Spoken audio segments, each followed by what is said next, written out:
We have several design option. Okay, manual calculation.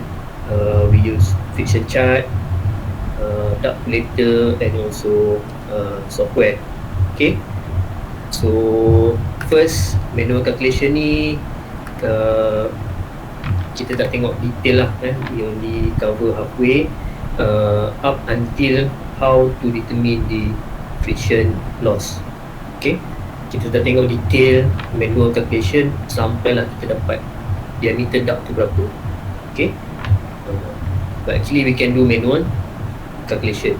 Okay, and then so kita tengok sampai calculation up to how to determine the friction loss, and then we look at how to use this friction chart. Okay, so in friction chart we have 4 parameters. Okay, if we know 2 parameter, then we can determine or obtain the other 2 parameters. Okay, kita ada 4 benda parameter, dapat 2 boleh dapat lagi 2 lah. Okay, and then calculator and also software. Okay, yang ni kita tengok lah more or less how to use this calculator and software. Okay, but in the notes I share with you the link, YouTube link, where you can see the example how to use this calculator and software. Okay, so hopefully ada yang dah tengok lah, alright, ada yang dah tengok. Then I think the video is also easy to understand, except for probably you have to listen carefully the language used by the speaker. Okay, so dia punya English tu agak pekat sikit lah, alright, so you kena dengar betul-betul. Okay, so as for today kita go through balik sikit, and then this is the friction chart. Okay, ini calculator tadi, this is the link that I mentioned just now. Okay, and then software, one of the example that we have. Okay, also the YouTube link, and then also we discuss the example. Okay, so ini yang saya kata tadi, kita buat manual calculation, how to determine this friction loss. Okay, in practice normally we use a standard figure, we use a recommended figure lah, that is 0.1 inch water column. Okay, so in practice that's the typical or recommended figure that we use, 0.1 inch for supply duct, and also 0.05 inch for return duct. Okay, but behind that you must understand how to calculate this figure. Okay, so that when we have problems, then we have to return back, we have to go back to the fundamental. Okay, so kita kena tahulah macam mana dia kira benda ni, ataupun apa sebenarnya benda ni. Betul? Ya. Nak tanya sikit, minggu lepas saya ada bagi tahu pasal nak kira something yang dekat hujung tu, dekat 135 cf, Okay. dengan 123 cf. CFM ni. Okay, daripada situ sir ada bagi tahu macam mana nak identify which one yang paling hujung. Paling panjang. Yes, paling panjang. Ya. So kenapa sir pilih yang B tu sebagai paling panjang? Okay, kita akan check lah yang mana yang paling panjang, kan. Okay. Betul. Okay. Kalau kamu ingat, dalam equal friction method ni, dia tengok yang longest run, yang paling panjang ataupun yang experience highest losses. Okay. Oh, okay, understood. Okay, so dia tak semestinya paling panjang tu experience higher losses, kan. So kita nak tengok yang ni lah sebenarnya dia punya total effective length. Okay, so in this particular example, actually dia dah tahu dah yang paling panjang ataupun yang high experience highest losses is between A and B. B. Okay, tapi kalau kita tak tahu, actually kita kena compare A dengan B ni dan juga A sampai ke sini. Okay, so kenapa bila kita compare, okay, kita akan kira lah measured length of duct between A and this point. Berapa dia punya jarak dia. And then kita akan kira equivalent length of turn and fittings accessories between A and this point. Okay, so let's say lah kita buat satu lagi table. Okay, measured length dia berapa, equivalent length dia berapa, then we can determine the total effective length between A and this point. So bila kita dapat tu, kita compare antara dua ni, yang mana yang lebih tinggi, effective length yang lebih tinggi lah. So in this case, between A and B ni yang paling tinggi. Okay, so therefore our calculation is based on this effective length. Okay tak? Faham sir? Okay sir. And lagi satu sir, yang dekat semua distributed line tu, Okay. after the main duct tu, yang tu memang CFM tu kita akan kira sendiri waktu dalam exam ataupun diberi? Okay, kalau kamu ingat, dalam ni saya ada mention selalunya ini, this is not a good design, but for example wise it is okay. Kalau in actual practice kita tak design macam ni. Okay, kita akan design symmetry and each of these branches ni, okay, each of these branches will deliver the same amount of airflow. Okay, so kalau saya forward sikit, okay, kalau kamu tengok design ni, okay, kamu nampak dia simetri ni, bentuk dia sini dan sini sama, ini dengan sini tak samalah, okay, kiri dan kanan ni tak sama, ada sebab dia. Okay, nanti kita akan discuss, kita akan tengok balik yang ini. Okay, so kalau boleh dia simetri, sini simetri, and then sebelah sini pun simetri. Okay, and then the amount of airflow pun kalau boleh semua sama, sini pun sama. Okay, later we will go back to this example. Okay, tapi kalau kamu notice pun, walaupun kiri dan kanan tak sama, tapi the first branch ni dengan second branch kat sebelah sini, nampak tak dia identical? Nampak sir? So meaning kita akan, kalau boleh semua simetri, and then kita akan set dia punya CFM pun semua sama lah. Okay, alright, so ada cara lah nak tentukan airflow dekat sini, berapa bilangan airflow kat sini lah. Okay, so selalunya kita akan set sama lah, berapa kita set. Okay, based on this, this is the recommended maximum CFM. Disebut kat situ maximum CFM. Okay, meaning our figure that we set can be lower than this. Okay, so kalau based on ceiling height ni, dia antara 250 sampai 1400 CFM lah, but honestly this 1400 CFM ni relatively quite high, agak tinggi. So in practice normally it is between 200 to 400 CFM. Okay, for typical application lah. Okay, sekejap ada orang nak masuk group. Baik, sekejap kawan kamu ni nak masuk.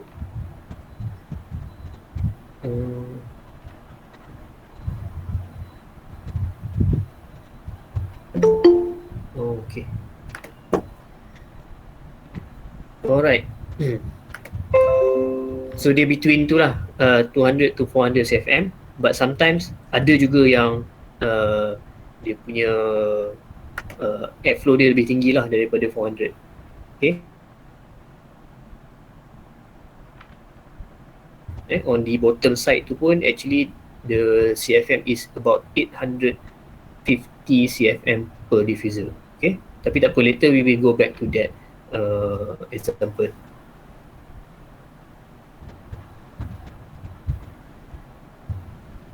Okay. So again for this example, kita tak tengok semua, okay, sebab method dia sama saja. Okay, so the method is similar, but we focus on these three duct, this main duct, and then the second main duct, and also this branch. Okay, so the air flow inside all these duct are 1000 cfm, 517 cfm, and 107 cfm. Okay, so based on our calculation, our friction loss is 0.075 inch per column. Okay, so what we do, we pick out this friction chart. Okay, we draw a horizontal line, straight horizontal line at 0.075. Okay, so ingat yang ini slightly ke atas sikit. Suppose dia sepatutnya dekat tengah-tengah lah, between 0.07 and 0.08. Okay, and then based on the CFM, okay, based on these CFM values, okay, 1000 CFM, 517 CFM, and 107 CFM, we draw a straight vertical line. Okay, so then we get all the intersection point. For example, here, over here, kat sini, and then lastly over here, kat sini. Okay, so saya tunjukkan satu contoh. Saya ulang balik sebab ini actually kita dah discuss ni.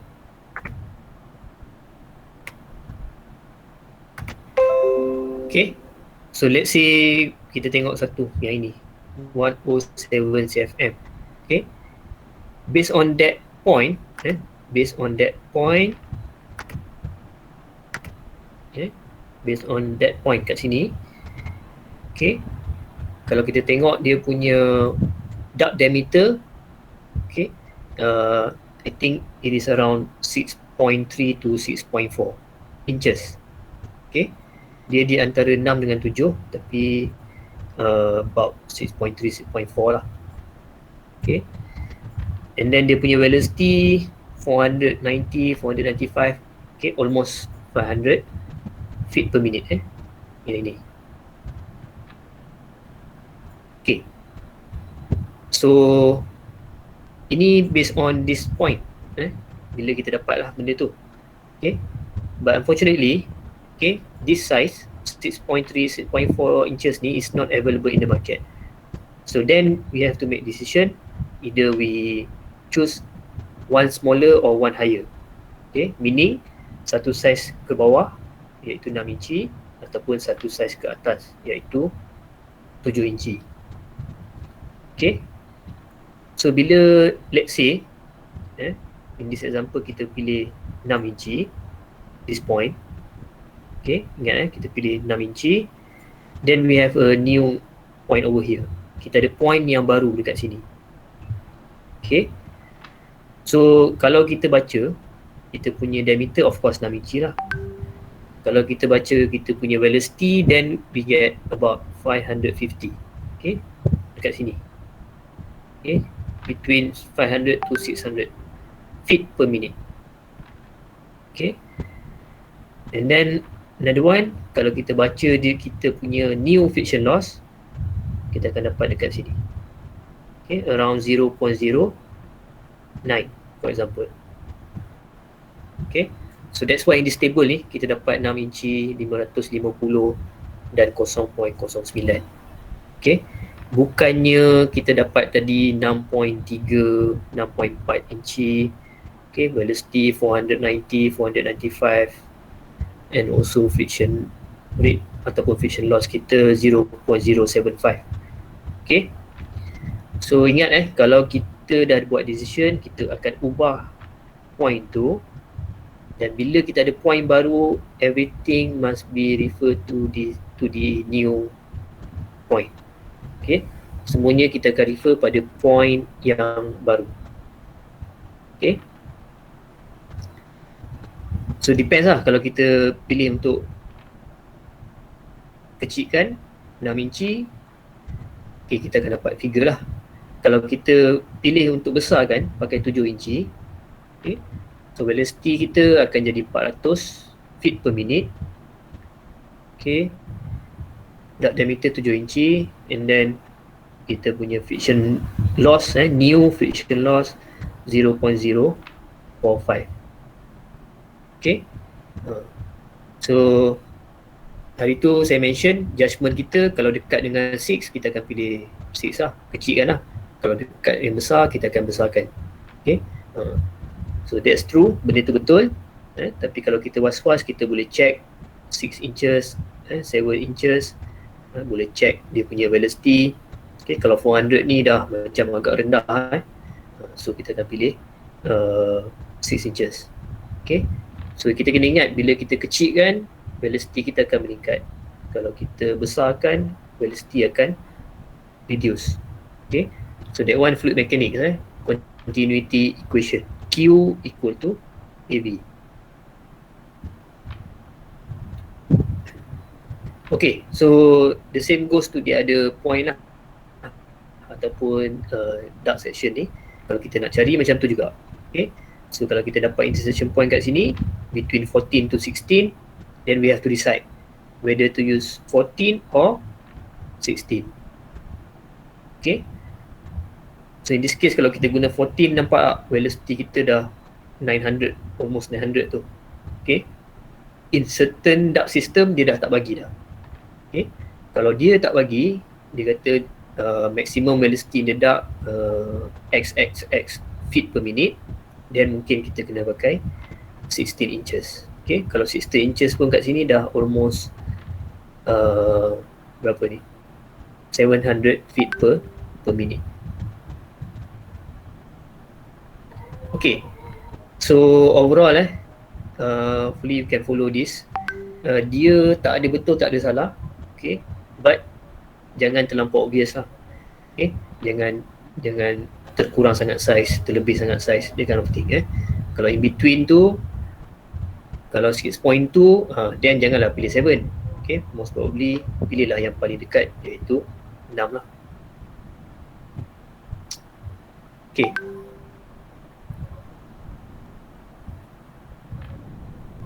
then ni pun dah tengok.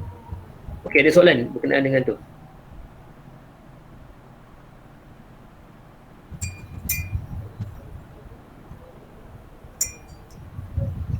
Ada soalan? Tak ada? Tak ada, sir. Tak ada. Okay, next kita tengok ni example ni tadi lah, layout ni tadi lah.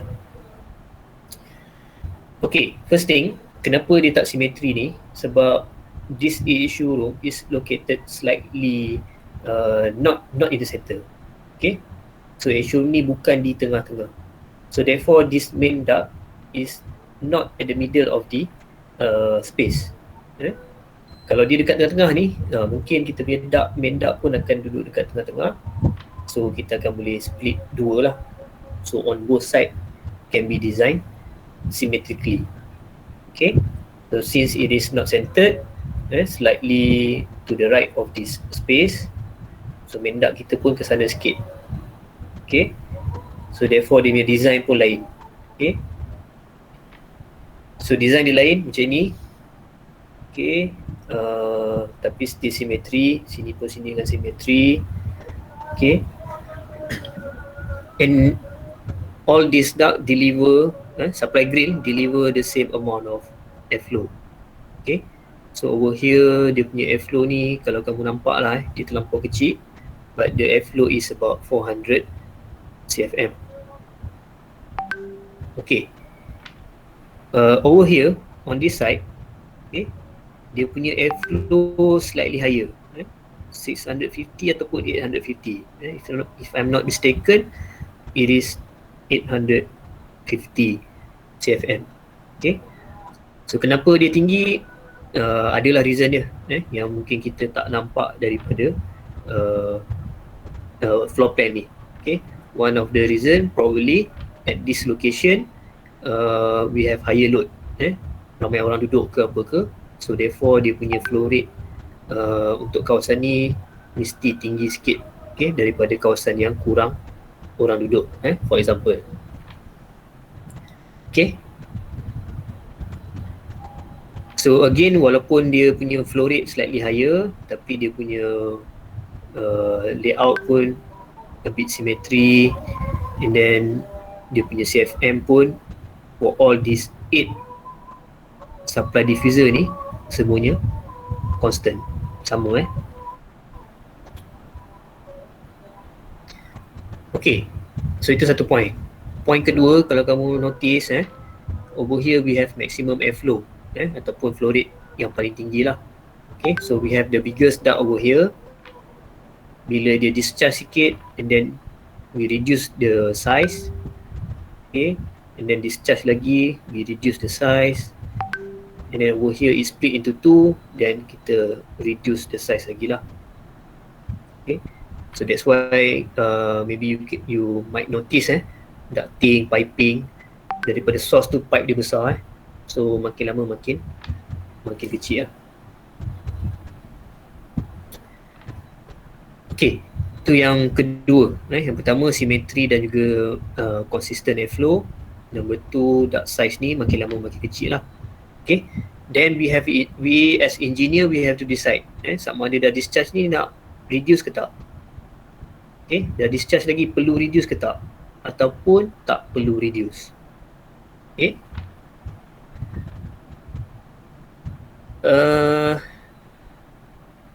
okay, so bila kita split kat sini ni, okay, let's say over here we have 4000 CFM, we split into 2000 and 2000. Okay, so bila kita split ni, kita punya diameter bukannya split 2, size dia bukannya bahagi 2 juga. Flow rate yes bahagi 2, but duct diameter we must refer to chart, friction chart for example, but it is not simply bahagi 2 sama macam flow rate lah. Okay, okay, tu yang kedua. Yang ketiga, this design is known as free return system. Okay, so design macam ni kita panggil dia free return system. Okay, meaning the return air will enter this ductless return grill. Okay, so kita ada return grill dekat hujung-hujung lah, normally memang dekat bahagian-bahagian tepi bilik lah ataupun space, kita letak dia. Okay, tapi if you notice over here pun ada, sini pun ada, sini pun ada lah. Okay, so normally return dekat bahagian-bahagian tepi. Okay, if you look at our exam hall, our classroom, kita punya return selalunya dekat bahagian tepi. Okay, so ini memang agak jarang lah, ada sebab, probably ada sebab lah dia letak return kat sini. Okay, dalam drawing ni, floor plan ni, kita nampak dia punya duct layout saja. Apa yang kita tak nampak adalah dia punya partition. Okay, so nampak macam ada garisan ni, mungkin kawasan ni ada partition lah. So bila dia ada partition, bilik contohnya, okay, so kawasan ni tak ada return air, return duct, return grill. So therefore probably disebabkan itu dia letakkan return grill dekat sini. Okay, so kalau classroom kita tu is a single space, kata ni classroom single space, kata ini dewan exam, ini pun single space. Single space meaning tak ada zoning, tak ada partition, whatever lah, tak ada bilik. Okay, so normally bila tak ada, then return kita letak dekat tepi-tepi dia lah. Okay, so again this one is free return, maksudnya return air enters the space above the suspended ceiling, okay, bahagian atas tu. So dia akan masuk, dia tak ada duct lah, tak ada ducting. Instead dia akan masuk dalam kawasan atas duct tu, dan dia akan balik dengan sendiri ke issue room. Okay, so let's say tengok ni, ini kawasan atas suspended ceiling board kita. Okay, kalau kita buka, kita nampak ducting, wiring lah, whatever lah. Okay, so dalam space ni kita boleh nampak juga ada beam, for example. So dia akan masuk dalam kawasan atas ni dan dia akan balik ke issue. Okay, right. So macam mana dia boleh balik ke issue? Because why? Because in issue we have blower. Okay, blower kita function, bila dia function dia akan blow air into the space. Okay, bila dia blow udara tu dia akan create suction lah, so to speak. So, bila dia create suction tu dia akan tarik udara masuk melalui this opening. Kalau kita ada pintu pun, bawah-bawah pintu pun dia akan tarik udara masuk. Okay, kalau kita ada macam ni, opening for fresh air intake, dia pun akan tarik fresh air masuk ke sini. Okay, so that's how dia return lah ke issue balik. Okay, kalau dia off, udara ni masuk dalam ni, dia tak ada tarikan ke arah bilik issue ni, so dia akan berlega-lega dalam suspended ceiling board. Okay, so apabila dia on, so dia seolah-olah macam disedut masuk ke issue room. Okay, so return air mix with fresh air, so dia akan jadi mixed air. Okay, point C tu, and then filter, cool, and then finally supply into the space. Okay, clear ini free return system. Seboleh-bolehnya kita memang nak pakai free return system. Okay, because we save cost for the return duct. Maksudnya kita tak perlu spend duit lah untuk return duct.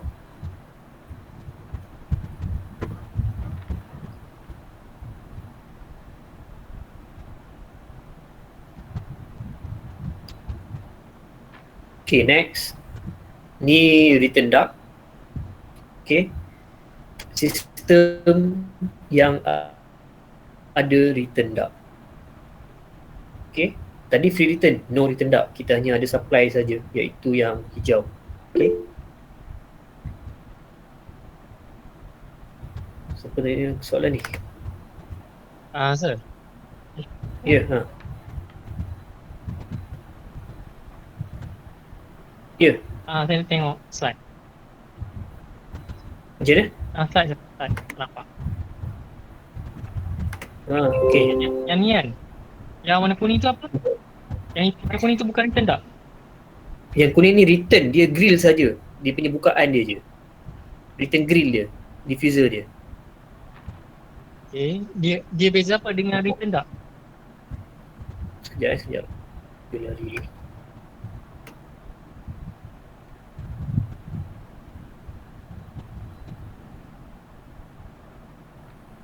Ni kan? Yes sir. Yang warna kuning ni, dia punya grill saja. Kalau dia ada ducting, dia akan ada ducting macam ni, yang balik ke issue. Nampak? Okay, dia perbezaan dia punya fungsi ke benda beza? Dia dekat ducting ni, kita punya suspended ceiling ni, kita boleh nampak satu supply diffuser kan? Okay. Dekat bahagian-bahagian tepi selalunya kita ada return lah, untuk return dia. Sebab udara dah masuk, mesti dia akan keluar balik. Dia tak boleh masuk je. Okay. So tujuan dia untuk return lah. Kalau kita tengok gambar lain,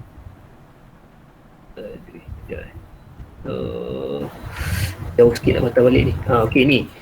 Ini kita punya supply. Okay, nampak atas ni? Boleh nampak? Nampak. Okay, ni supply. Tapi dalam design ni, dia tak letak return dekat tepi-tepi ni. Okay. instead dia letak kat sini. Kalau kamu nampak, ni dia punya return dia. Okay, ini design asal lah, bukannya design baru yang gunakan fabric duct ni. So maksudnya udara masuk and then dia akan return kat sini. Return ke mana? Ke issue lah. Sebab tu kita belajar psychometric dulu. Kita ada supply air, return air nanti mix dengan fresh air. Okay. So sama jugalah macam tadi. Dia ada supply yang warna hijau tu. Lepas tu dekat tepi-tepi tu dia ada grill macam ni juga, tapi selalunya dia linear dan bentuk dia lain sikit dekat tepi ni. Kalau dalam dewan exam, dewan kuliah, classroom dekat FKM, kamu boleh nampak lah benda tu.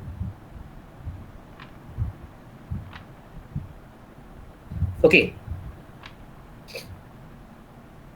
Okay. Yes sir. Right. So macam ni lah. Dia ada opening. So bila opening ni dia akan, udara tu akan masuk balik ke atas lah. Masuk balik dalam kawasan suspended ceiling tu and then return ke sini. Okay. So bila dia masuk semua ni. Semua yang return ni dia akan bercampur dalam suspended ceiling tu. Okay, dia bercampur. Dia tak ada return duct. Kalau dalam kes ni, dia return kat sini, dia tak bercampur dengan udara yang return kat sini. Okay. Dia tak bercampur dengan return kat sini ke, for example. Dia tak bercampur. Dia just return masuk dalam duct. Okay. So yang mana duct yang sama, dia akan bercampur lah.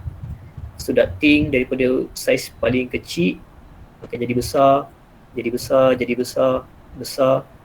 Okay. Ada return lagi, jadi lagi besar lagi. And then balik ke issue. Okay. So kalau supply from the beginning besar, kecil. Return pula daripada first makin lama makin besar. Okay. Because supply airflow ni makin lama makin tinggi. Okay, ni ducted system. Ducted system maksudnya ada return duct.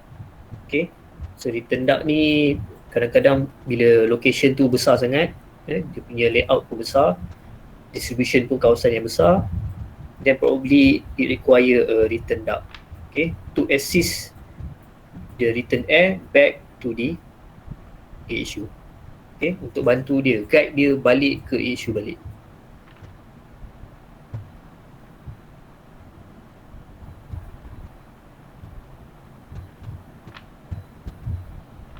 Okay, so kalau kamu nampak sistem ni, supply duct ada satu lah. Okay, dia distribute ke keseluruhan kawasan. Return duct ni dia buat dua, dia pecahkan. Ni balik kat sini, yang kawasan ni pula balik dekat satu lagi lah.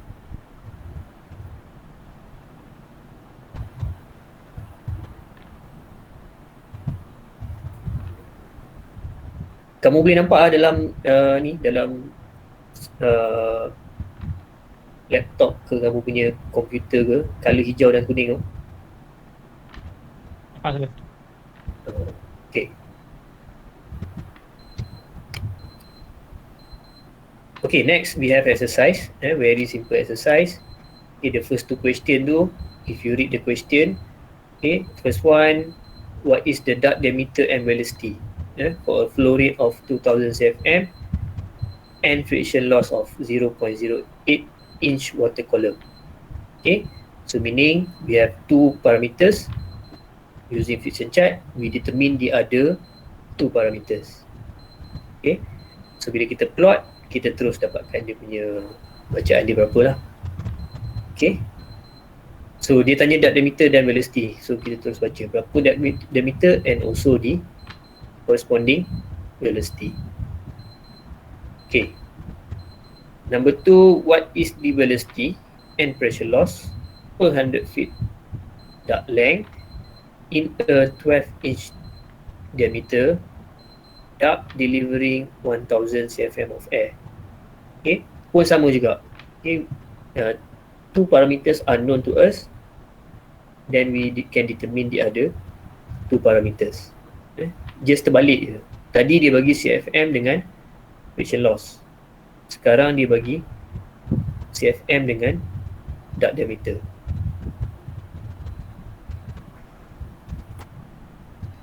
Okay, number 3, fill up the following table. Use friction loss of 0.1 inch water column per 100 feet duct length. Okay, so based on this figure and also this figure, okay, so we draw a straight horizontal line at 0.1 inch. Okay, and then at this flow rate we draw a straight vertical line. Okay, so lepas tu kita tengoklah, kita dapat point dan kita kena adjust sama ada nak kecilkan sikit ataupun nak besarkan sikit, dan kita akan dapat duct diameter, velocity and neo friction loss.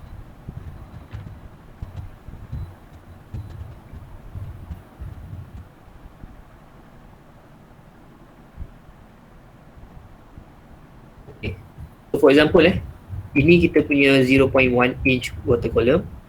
So kita buat satu garisan, okay, horizontal. The first one tadi flow rate dia 3,600. Okay, so we have 2,000, 5,000 over here. So sini basically 3,000, sini 4,000 lah. So 3,006 in between dekat sini, not at the middle. Kalau middle tu 3,500 lah. So 3,006 slightly to the right, ke kanan sikit. So kita boleh buat straight vertical line ke atas. Okay, so intersection point with 0.1 inch water column ni, let's say around here lah, kat sini point ni. Okay, so kalau tengok dengan mata kasar, mungkin roughly lah so dia betul-betul jatuh atas point 22 inch ni. So tak payah nak adjust kecil sikit atau besar sikit. Okay, so let's say kat sini lah. So kita dapatlah dia punya diameter dia 22 inch. Okay, dia punya velocity lebih kurang berapa tu? Between 1200 to 1400 feet per minute. Di antara tu 1200 ke 1400. Tapi dia lebih daripada 1300, mungkin 1350 lah. Okay, so that's the answer lah. Okay, so yang kedua tadi berapa? 2,400. 2,400. Okay, so kita tengok kat sini. Ni 2,000, ni 3,000. So buat garis-garis sikit, pecahkan kan, dapatkan 2,400, and then draw straight vertical line. Okay, mungkin somewhere here lah kot. Okay, somewhere here between 18 to 20. Ni kita decide lah, nak ambil 18 ke nak ambil 20. So then ulang method yang sama lah. Kalau kita ambil 18, velocity kita akan increase. Kita kecilkan, velocity akan increase. Kalau kita ambil 20, kita besarkan, velocity akan reduce. Okay, so again kemungkinan there's a possibility actually 18 boleh, 20 pun boleh. Memang tak ada masalah.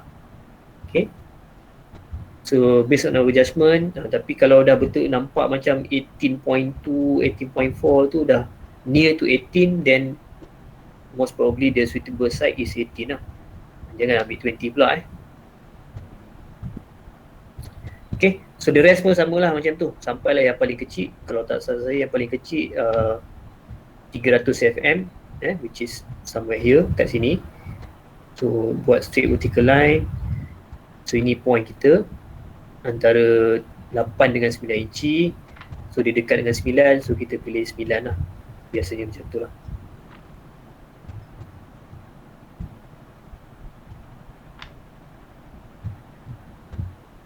Okay.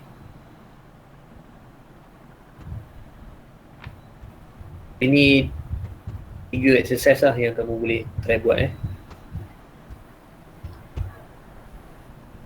Okay, next. equivalent rectangular duct. Okay, so there are reason why we sometimes needs to convert our circular duct, okay, to rectangular duct. Okay, I think most designer dia prefer untuk gunakan rectangular duct lah for whatever reason. One of it is because of cost. Okay, easy installation, and then sometimes the allowable space, okay, in the plenum is limited. Okay, dalam bahasa yang mudah, ruang untuk kita letak ducting kita dalam plenum tu agak limited. Okay, kebiasaannya kita perlukan lebih kurang 3 kaki lah. 3 kaki lebih kurang 36 inci 36 inci untuk sorokkan kita punya tu. So suspended ceiling tu normally 3 kaki lah space yang kita ada. Tapi let's say because of constraint, for example tiba-tiba ada beam ke apa ke, let's say contohnya kita punya space terhad kepada 10 inci saja. Okay, tapi kita punya ducting 12 inci. Bila kita dah buat selection, kita nak pakai ducting 12 inci. Kalau kita nak pasang ducting 12 inci dalam space tu, dia tak muat. Ataupun dia mungkin boleh muat, tapi bila nak tutup suspended ceiling board tu tak boleh sebab dia makan space. Okay, so because of that, kita akan convert ducting 12 inci ni kepada saiz yang lain, ataupun kepada rectangular duct, okay, that has a size of one of its side must be less than, equal or less than 10 inches. Okay, contohnya kita ada ducting 12 inci. Dalam ducting 12 inci ni kita ada beberapa option. Okay, 5 inci kali 29 inci, 6 inci kali 22 inci, 7 inci kali 18 inci. Okay, sampailah yang ini 10 inci kali 12 inci. Okay, so let's say kita pilih size 10 kali 12. Okay, 10 kali 12, then kita boleh pasanglah ducting kita macam ni. Okay, so ruang yang kita ada 10 inci, yang ini pun 10 inci, so cukup lah, boleh masuk. Okay, kalau kita pasang dia terbalik, 12 kat sini, 10 kat sini, nanti kita nak tutupkan dia pun tak boleh sebab ada terlebih 2 inci kat sini. Okay, so yang lain-lain pun samalah. Kalau 8 inci ni less than 10, so boleh fit masuk. Okay, 6 by 22 pun boleh masuk lah. Okay, so meaning even though our duct diameter is supposed to be 12 inch, sepatutnya kita ada 12 inci duct. Okay, tapi bila kita ada ruang yang terhad, for example 10 inch, okay, 10 inches, so kita boleh select rectangular duct dimension that can be placed into the plenum. Boleh dimasukkan dalam ruang tu lah. Okay, faham tak apa yang saya cuba nak sampaikan ni?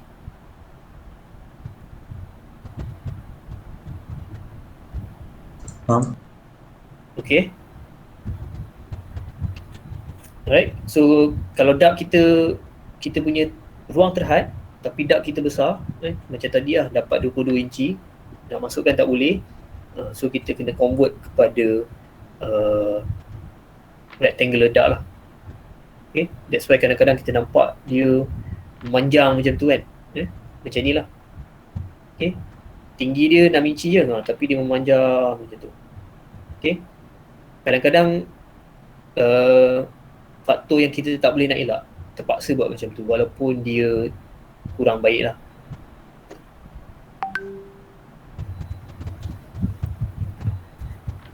Okay, so next just now I mentioned to you, what if we have 12 inches duct, okay, but the clearance ataupun space available is only 10 inches. So kita convert lah kepada rectangular duct. Okay, so rectangular duct ni kita ada macam-macam size, semua boleh pakai. Sampailah sini, semua boleh pakai. Okay, so the question is, which one is the best? Semua boleh pakai, tapi mana satu yang paling terbaik? Okay, so theoretically, macam mana nak tentukan yang mana terbaik is based on the aspect ratio. Okay, so aspect ratio ni panjang satu duct bagi dengan panjang satu duct yang sebelah dia. Okay, tapi kita ambil yang pendek bagi dengan yang panjang. Okay, so let's say kita ada 8 kali 15, so kita ambil 8 bahagi 15. Kalau kita ada duct yang macam ni tapi dia 15 kali 8 pun sama juga, kita akan ambil 8 bahagi 15. Okay, kita ambil yang pendek bagi yang panjang. Aspect ratio boleh sama dengan 1, ataupun nilai dia kurang daripada 1. Okay, kalau kamu tengok duct 13 inci ni, kita ada size 12 kali 12. So bila 12 kali 12, aspect ratio dia pun sama, 12 bagi 12 sama dengan 1. Okay, but for other cases, dia mesti kurang daripada 1.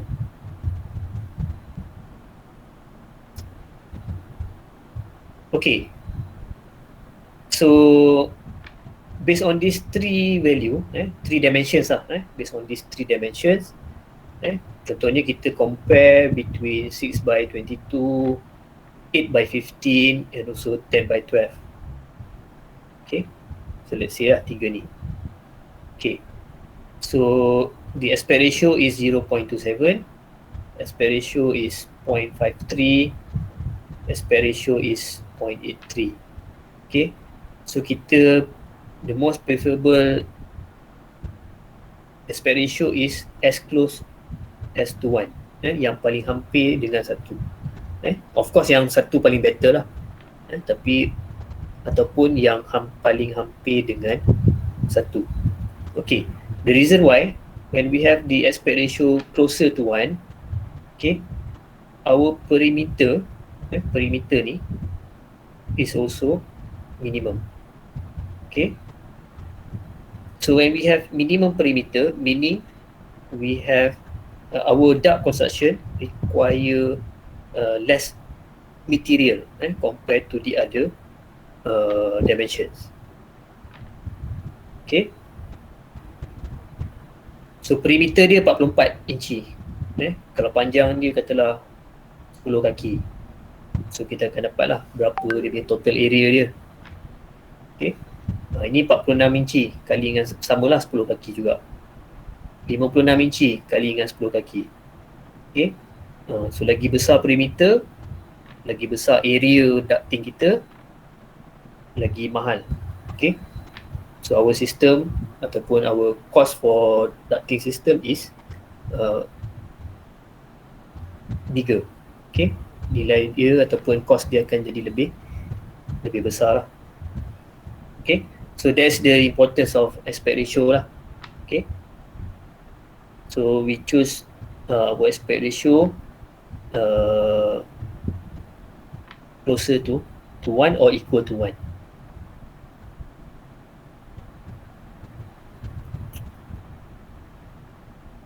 Okay, so then next we have one case study. So in this case study, let's say the supply airflow is 1200 CFM. Friction loss, we take 0.1 inch water column. Okay, so number of supply diffuser is 6. So kalau kita ambil SAF divide by 6, each of the supply diffuser delivers 200 CFM of air. Okay, So ini kita ada satu layout, let's say kita punya layout macam ni. So sini kita ada 1200. Okay, so over here is 1200, and then we discharge 400, 200. So what's left is 800 CFM. So over here we have 800, and then further discharge 200 and 200. So what's left is 400 CFM. Okay, 400. And then finally section 4 ni all are similar, 200 CFM, 200 CFM, 200 CFM. Okay, semua sama. Okay, so 200 lah, 800, 400, and finally 200. Okay, so based on 0.1 inch water column tadi tu, again kita akan carilah dia punya diameter, velocity and new friction loss. Okay, ni one design, but for smaller room, sometimes we don't need to have this kind of design. Untuk bilik-bilik kecil selalunya tak perlu design yang macam ni, but instead we have one main duct. Okay, and then from this main duct ni kita just tap branch duct to the location where we are going to locate our supply diffuser. Okay, and normally when we tap ni we use flexible ducting. Okay, so kalau kamu tengok dalam ni actually is a flexible ducting lah. Okay, and then flexible duct ni normally dalam bentuk bulat. Okay, so meaning tap, kita tebuk lubang tu, kita pasang, dan kita tarik flexible ducting tu pergi sini, and then kita ada diffuser kat sini. So kita tebuk satu lubang, tarik flexible duct pergi ke sini. Okay, so by using this design we only have two sizes lah. One is the main duct section 1, which is 1200 CFM, and then the other one is section 4, which is equal to 200 CFM. So jawapan dia ni mesti of course samalah dengan sini dan sini.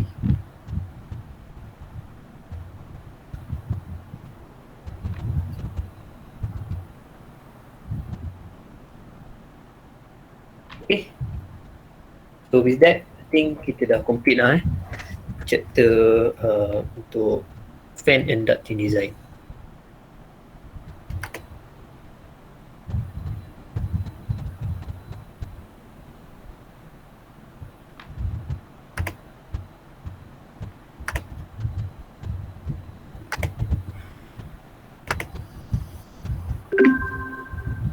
Okay, so hopefully kamu boleh follow lah. Dia tak susah tapi biasalah.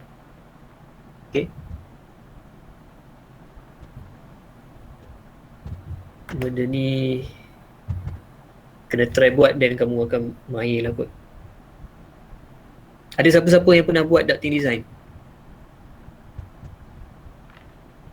Last buat masa diploma rasa.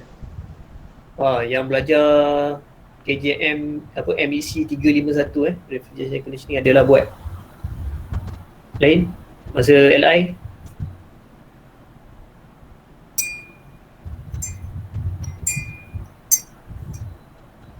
tak ada.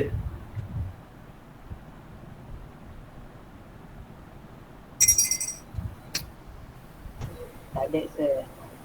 Okay. Alright, so untuk ducting ni dia tak ada standard. Dia tak ada standard, tak ada guideline macam mana nak design. Okay, cara kita nak spread spread tu maksudnya kita nak susun lah dia punya supply diffuser tu pun tak ada specific guideline. Okay, jadi dia tak macam sprinkler system lah. Kalau kamu ambil firefighting, fire protection, MEC 654 tu, kalau kamu belajar pasal macam mana nak design sprinkler system, sprinkler head tu dia ada standard guideline dia ataupun guideline macam mana nak susun. Okay. Jarak antara sprinkler tu berapa maksimum yang digunakan. Okay. Jarak yang sebelah ataupun jarak yang bertentang sama juga. Ada dia punya maximum and minimum maximum distance, dia tak ada minimum, dia ada maximum distance. Okay. Yang itu kamu boleh rujuk kepada MS 1910. Okay. Jarak dia daripada dinding pun sama, dia ada bagi tahu berapa sekian-sekian. Semuanya bergantung kepada layout, sama ada kamu standard layout ataupun dipanggil apa satu lagi tu, staggered layout, and then bergantung kepada hazard group, light hazard, ordinary hazard ataupun high hazard.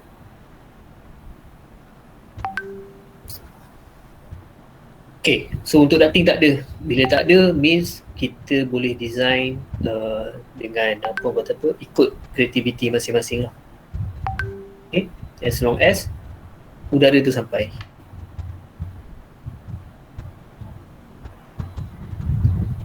Okay, sebab udara dia aircon ni itulah dia tak ada guideline sangat. Ada standard tapi dia punya guideline dia tak ni sangat. Salah satu sebab saya rasa sebab mungkin dia tak kritikal lah. Kalau aircon tak ada, orang akan rasa panas je lah. Kalau orang komplain pun orang komplain panas. Tapi firefighting ni something yang very important. Kalau berlaku kebakaran, tak ada air, sprinkler tu tak function, tak boleh cover bahagian api tu, then naya. So dia melibatkan nyawa lah.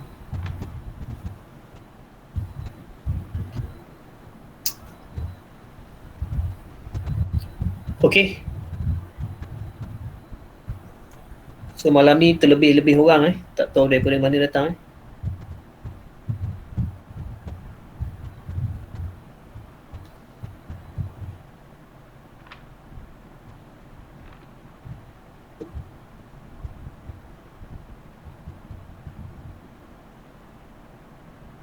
Okay. Ada soalan? Tak ada soalan? Sir. Ya. Yeah. Possibly kalau nak tanya sir by malam sampai pukul berapa sir boleh reply? Oh, malam buat tanya je. Kalau saya baca sekarang saya reply lah. Okay, noted sir. Thank you sir. Kalau saya tak reply, tak ada lah. Malam waktu yang WhatsApp group paling aktif lah. Saya rasa WhatsApp group saya 50 ke 60 ke 100 saya pun tak kira lah. Tapi agak banyak lah. Tapi sekarang bila work from home, siang pun aktif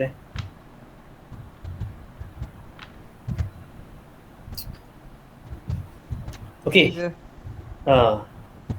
So nanti saya akan share lah. Saya akan share satu assignment untuk group assignment untuk chapter ni. Saya akan share dark ataupun fiction chart tu sekali Sekejap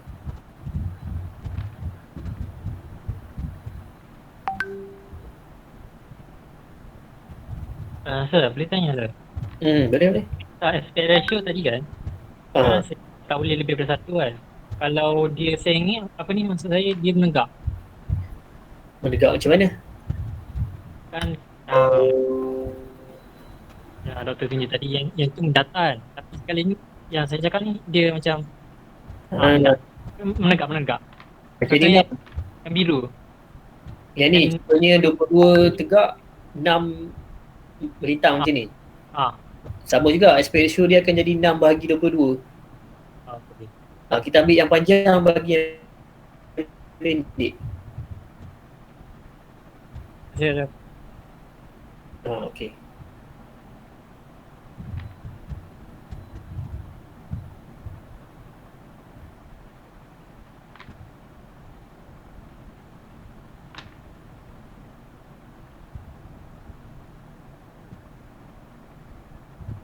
Fiction chart tu.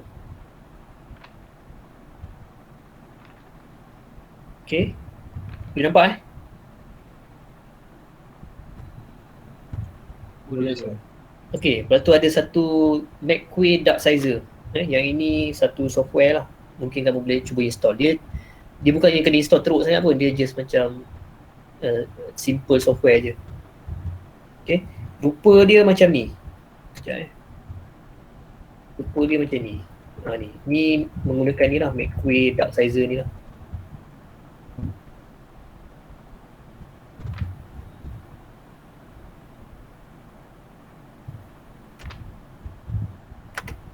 Okay.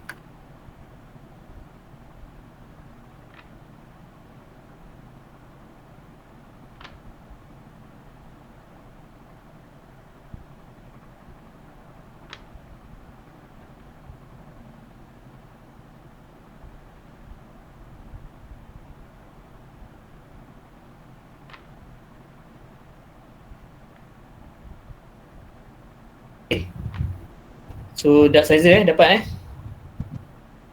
Lepas tu apa lagi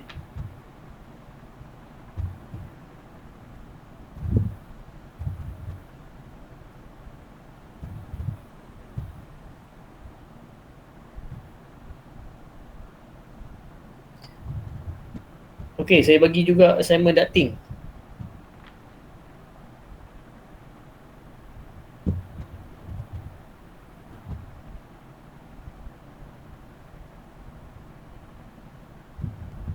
Okay dah, itu sajalah kot. Tapi segmen ducting ni tak nampak sangat. Sekejap 400 cfm. Aduh, yang bawah ni tak nampak.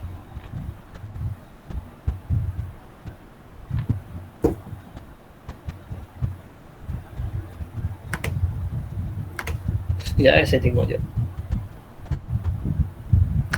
Kamu boleh buka tak yang file untuk assignment 2 ducting tu? Buka siap.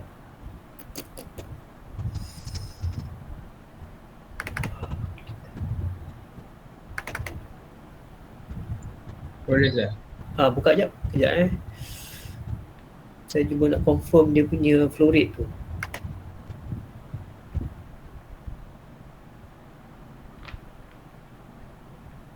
Alamak.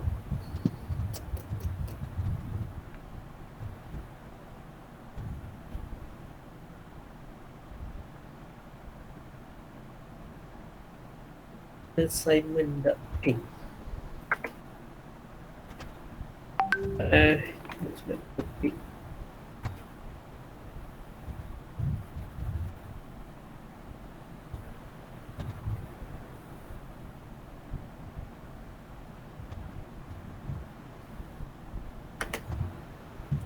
Okay, bila kamu buka file tu,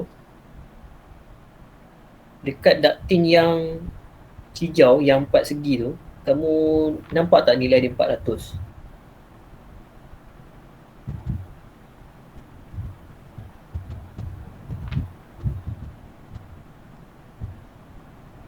Nampak je. Okey, nampak Yang dekat bawah yang bulat tu pula, kamu nampak nilai dia?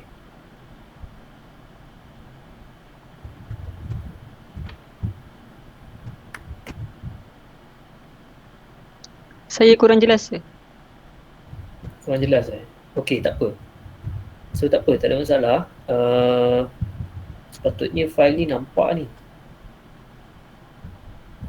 Tapi mungkin dia dah pecah-pecah kan. So, jadi blur macam ni lah.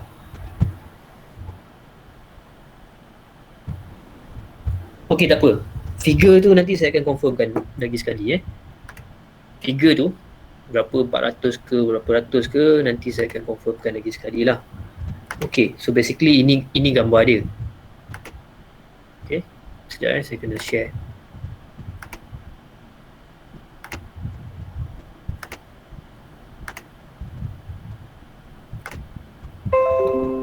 Okay, ini gambar dia. Cuma saya dah crop lah. Sepatutnya gambar tu jelas. Okay, sekejap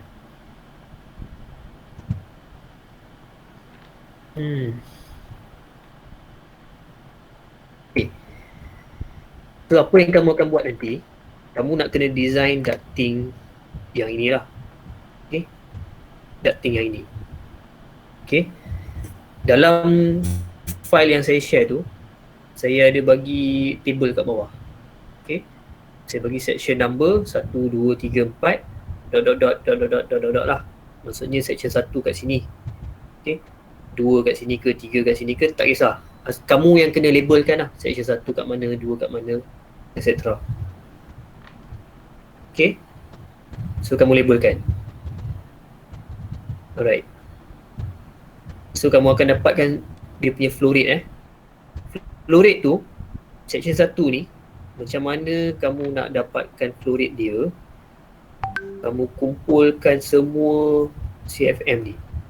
Okay, contohnya sini 400. So kamu kira lah 1, 2, 3, 4. Sebelah sini pun ada 4, 8. Okay, kali 2, 16. So kamu ambil lah 16 kali 400. Okay, so 16 kali 400, 6,400. Lepas tu jangan lupa yang kat sini pun ada. Okay, so value dia 850 kali dengan 8. Okay, so campur 850 kali 8. So total udara yang dia deliver ni, okay, semua sekali ni, total dia adalah 13,200. So meaning dekat section 1 ni, flow rate dia adalah 13,200 CFM. So then kamu design macam biasa lah. Kamu boleh guna friction chart ataupun software yang saya bagi tadi. Okay, so kamu key in friction rate. Lepas tu kamu key in friction rate, dia bagi 0.1 inch water column, and then key in dia punya flow rate 13,200. Dan kamu akan dapat berapa duct diameter dekat sini. Okay, lepas tu bila dia discharge 3,200, sebab sini 400 kali 8, 3,200. So daripada 13,200 tolak 3,200, so baki dekat sini 10,000. So 10,000, 0.1 inch kamu design lah berapa size dia. Okay, dan seterusnya lah. Okay, clear?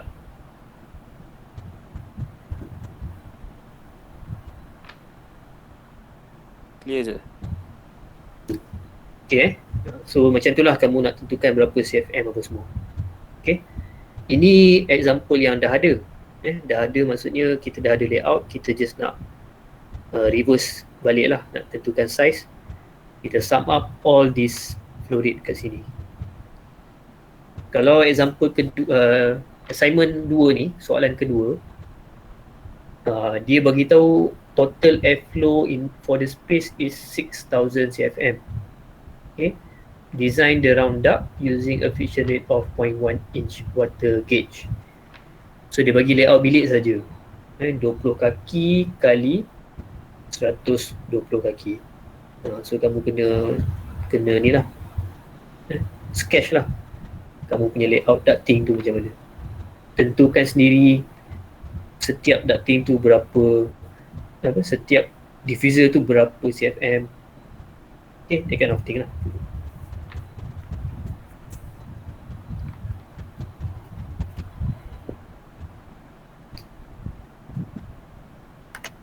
Okay, so itu saja saya rasa.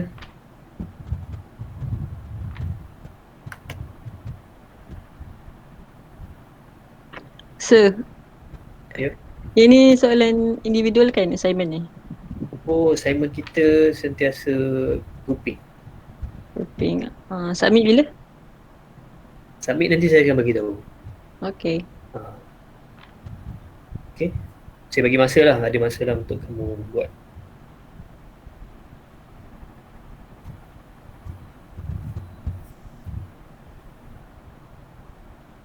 Okay, lain soalan? Okay, video, ada video minta tolong kamu tengok video tu. Kalau nak tengok sekali pun boleh juga sekarang. Sekarang sih. Apa nama video tu?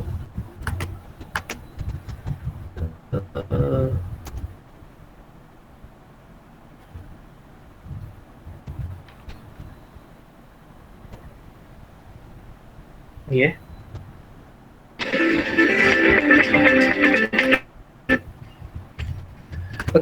Okay, today, folks, I want to talk about the air duculator. Sekejap, aku yang apa? I have people calling me and say, David, what size flex do I need to really put into my bedroom?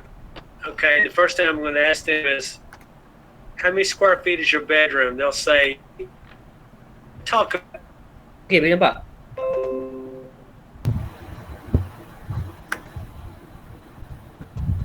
Boleh nampak? Boleh. Okay. Okay, alright. Saya play Okay, saya play sampai dia dapat, macam mana dia dapat 120 CFM. Sampai dia dapat 120 CFM tu just by rule of thumb lah.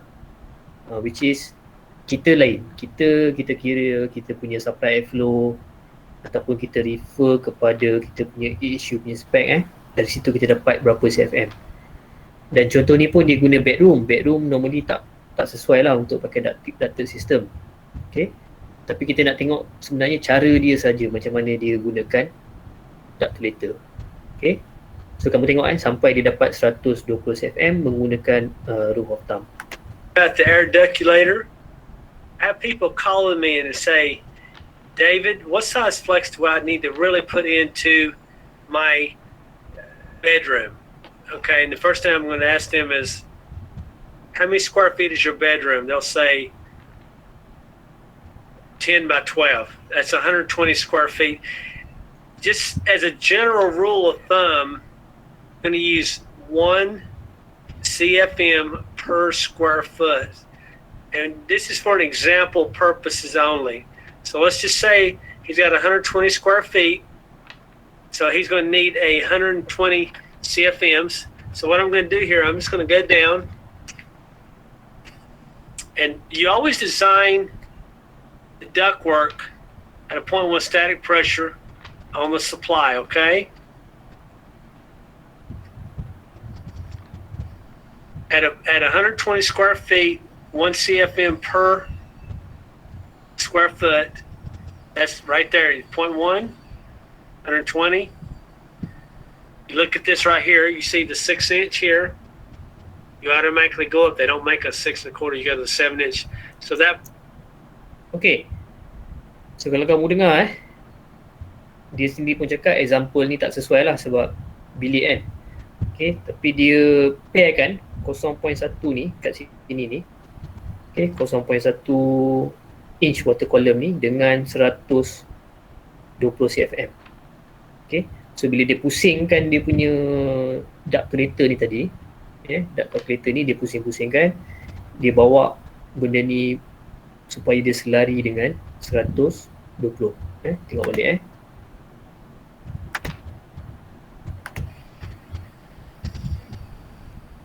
At 120, so he's going to need 120 CFMs. So what I'm going to do here, I'm just going to go down.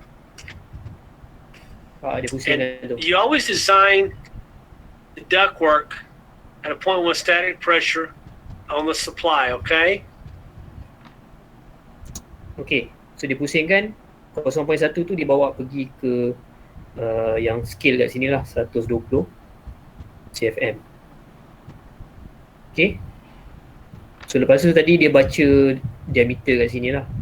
So dia di antara 6 dengan 7. Dia lebih sikit daripada 6. Okay, lebih sikit daripada 6.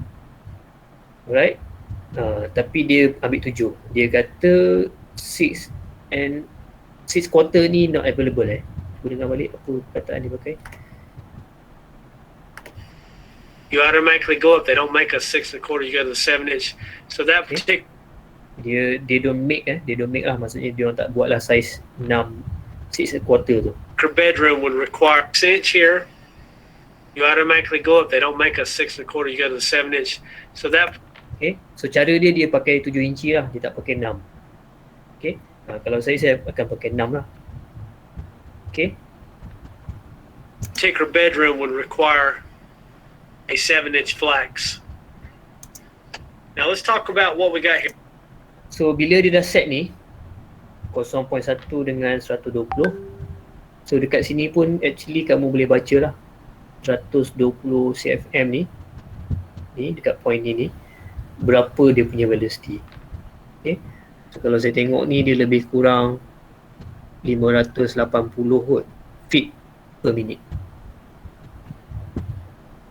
Okay, so tak apa, saya bagi peluang kamu tengok tanpa gangguan.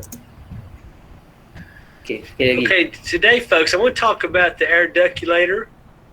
I have people calling me and say, David, what size flex do I need to really put into my bedroom? Okay, and the first thing I'm going to ask them is, how many square feet is your bedroom? They'll say 10 by 12. That's 120 square feet. Just as a general rule of thumb, I'm going to use 1 CFM per square foot. And this is for an example purposes only. So let's just say he's got 120 square feet.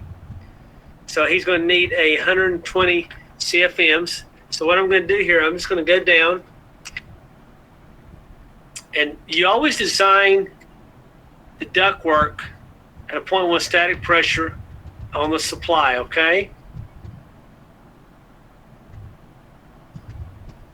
At 120 square feet, 1 CFM per square foot, that's right there, 0.1, 120.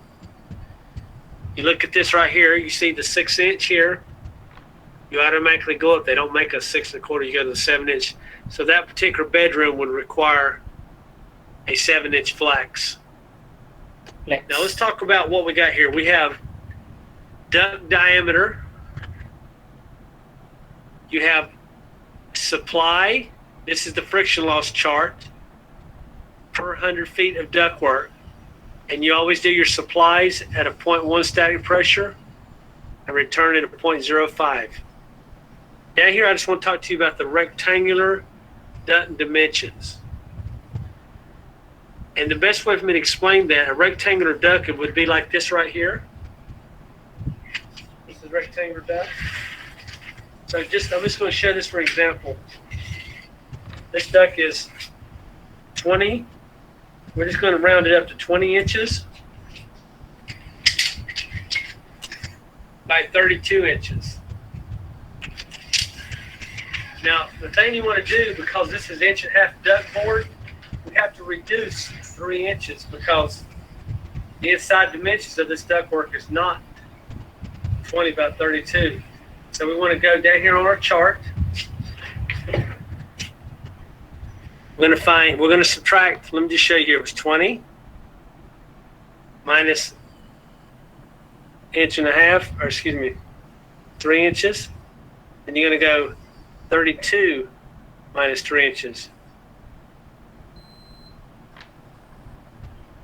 So we're actually going to go 17 by 29. Rectangular duct.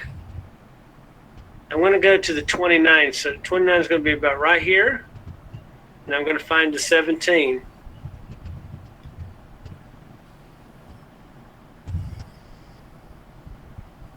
Okay, now here's 29 by 16, and I'm just going to nudge it just a hair above that. So that's going to be like 29 by 17 right there. What size round duct do I need? I would have to have a 25-inch round duct, okay? That particular piece of ductwork would supply 4,000 CFMs. That's an extreme case. If you have any questions, I'm going to do some more videos on this to make it more simple. Just give us a call at Jones Air Conditioning, 239-596-5855, or go to jonesairconditioning.com. If you like this, please share, please subscribe, and please comment. Thank you. Okay.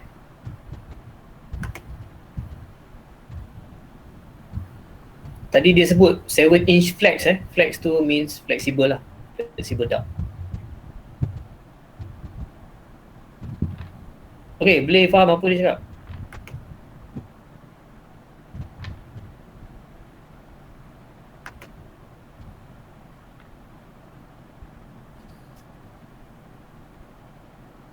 Terus tak faham lepas dia ukur. Lepas diukur tu dia nak convert daripada rectangular duct ke square duct je, circular duct sebenarnya. Okay, tadi kita ada buat macam ni. Daripada circular duct 12 inci kita convert kepada rectangular duct lah. Kita ada size ni lah. Apa yang dia buat tadi tu, dia ada rectangular duct, contohnya rectangular duct dia 10 kali 12. Jadi dia nak tahu equivalent circular duct diameter tu berapa. Dapat 12 kan? So macam mana nak dapatkan 12 ni? Tadi yang kita belajar dalam kelas, daripada 12 bulat nak convert kepada 4 segi. Dia pula daripada 4 segi dia nak dapatkan bulat. Okay, saya rasa tu video tu dari mana? US ke UK US lah. US lah. Okay, so at least kamu masuk kelas ni alah peluang belajar daripada orang putih kan. Dengar sikit suara orang putih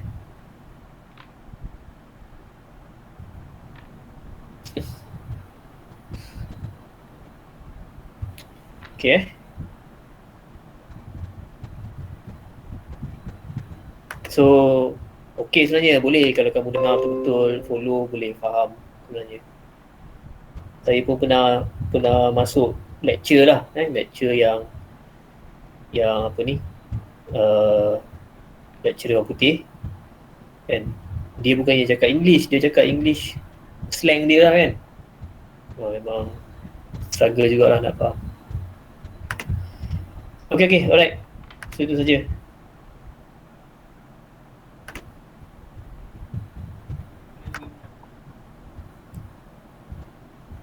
Kalau tak ada soalan lain boleh leave lah. Kalau ada boleh tanya, boleh tunggu, boleh tanya. Alright, terima kasih. Okay. Thank you, sir.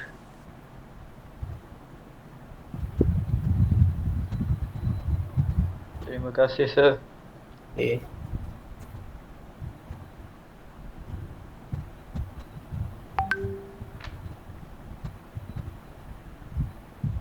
Thank you, sir. Okay, alright.